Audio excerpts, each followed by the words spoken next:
the Blue Jays are fairly well ahead of where Seattle's at right now. Right, and they believed they were ahead, right? Like when the season started, most people would have looked at it and said, okay, Toronto's in a better position to win right now. Nobody really expected the Mariners to win right now. Exactly, and I mean, one team is sitting back and I think waiting until a couple of their young players are up in the majors before they decide to get aggressive. Hopefully, we're hoping they will get aggressive eventually. Toronto, meanwhile, they better. You're right. Meanwhile, Toronto signed George Springer to a 6-year, $150 million deal this offseason. And, I mean, they even were so aggressive that they signed Marcus Semien, who has been terrifying in this series for Toronto, to a 1-year, $18 million deal. I mean, a 1-year, $18 million deal. Who does that? A team that clearly feels like they have arrived, that they are there. And the Mariners are chasing a team like this. And I guess the question is, do you stay true to your process and everything that the Mariners have been doing? Because this year they are overachieving. I feel like there is definitely a chance that down the stretch they will come back to earth. But a team like Toronto, I mean, you see them and you get jealous, you get envious. You look at all those young guys and you're like, man, this could be possible, but how do you jumpstart the process so you can get to a point where you've got a couple of young players that are already approaching 1,000 at-bats? You wait until you get your Vlad Guerrero and your Bo Bichette in the big leagues. Like you wait until they get established and you feel that they're ready to take off. That's the honest answer. Is that's when the point you're like, okay, let's go. It's go time. And Toronto reached that point this year. Mm-hmm. And by the way, if I was going to look at teams that I expected to take off in the second half, they're pretty high on the list. Robbie Ray looks like he's got a really high strikeout rate, looks like a really effective pitcher. I think that bullpen has been so-so, but I think it's going to get better, and that their offense is terrifying. That is one of the best lineups in baseball. You're right to correct me. It's not one of the best young lineups. It's one of the best lineups in baseball. I think the Mariners are a year, at the most 2 away from being at that point where you're like, all right, let's go. If they're not there next year, they're there the year after, where you believe that, okay, it's time to add. The window has opened. It's time to add. It's time to add big league talent to this group that's here right now. I don't think they're quite there yet, the Mariners, but they're getting closer. Do you envision being that kind of aggressive, that level of aggressive this coming off season?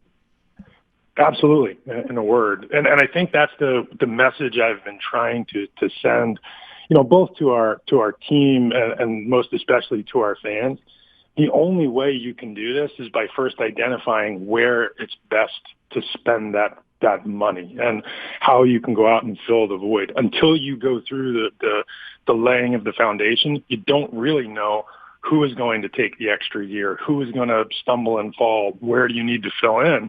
And like this iteration of the Blue Jays, and like I talked about with teams like the Braves and Mets from years gone by, those teams always went out and added the piece, whether it be Gary Carter and Keith Hernandez for the Mets or Terry Pendleton and Greg Maddux for the Braves. When it's time and you know where you're adding, that's when you go fire your bullets. And we feel like that's coming for us this offseason, and we're very excited for it. You should add this offseason. You absolutely should add this offseason. And specifically in the infield, whether it's somebody like Jose Ramirez from Cleveland, there's the number of shortstops. You don't have a need at shortstop with J.P. Crawford, but you can certainly find places to play guys, whether it's Marcus Semien, and you move him over to second base. Trevor Story, like you have possibilities at third base. You certainly add. I think you're still looking to add to guys, though, that are in that mid to slightly late 20s, that 25 to 28 years old, rather than somebody who's 30. Right. I think that you're still in that. You want to add to a guy who's in and entering and should be sustaining his prime, and you haven't quite got to that point where you're like, okay, let's flip a couple prospects for a big-time pitcher. That was how Houston did it. Houston got a critical mass of offensive players, and then they started moving some of their younger talent to be able to acquire veteran pitchers, whether it was Verlander from Detroit, Garrett Cole and Charlie Morton from Pittsburgh. That was their process. They had a couple homegrown guys, like McCullers was homegrown, but that was their process.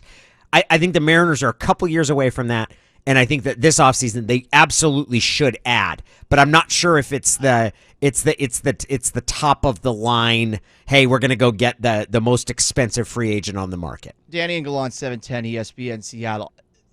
I think that's a smart approach. And the age number that you put in there, 25 to 28, how many guys are actually going to be available to you? Who knows? But I'm with you there, too, because just look at two guys on the Blue Jays right now. Marcus Semien is 30, and he's signed to this one-year contract. Yep. He would be available, theoretically, this offseason. Should you want to go after him, maybe you move him to third base and you keep J.P. Crawford at shortstop or something like that, but he'd be 31 next year. And George Springer, he's 31. So those are two guys that you look at right now and you're like, man, these guys are awesome. And you think they'll be awesome for the next 2-3 years at the very least. But there will be a point of diminishing returns, and it's probably not that far away. We know that I'm all aboard the, hey, I'd like them to get Germán Marquez from the Rockies. Like, right, he's the apple of my eye this trade season. And how old is German? How old is old German? I believe he's 27 right now. He might be 28. I just looked it up. 26 years old. How about that?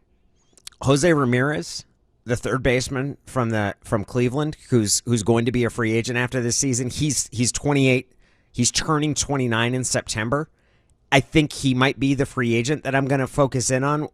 I still got to see. I love the way he plays. He's not the best body guy, but I love the way he plays. But you're right. Asking for that, everybody wants if they're going to sign a free agent or spend money on a guy, everybody wants someone who's in their mid to late 20s, right? Like nobody's like, hey, you know what I'd prefer is a guy that's 32. That's really what nobody wants, but that's generally the age 30 to 32 is when guys do reach free agency or guys that teams don't extend to the point. You definitely should add. I think you need to be careful. I like the idea of Semien. I'm not 100% sure. I'm not 100% sure on Semien. Given how many home runs he's going to hit this year, he might rake in a huge offer in the offseason. Yeah, and so huge offer-wise, if you're looking for these theoretical youngins, can you win a bidding war right now? If you're the Mariners, how do you sell one of those players on you? It's going to be difficult right now. You money whip them. That's how you sign any free agent is you money whip them. I don't think you can sell guys like you just drop a big sack of cash on them.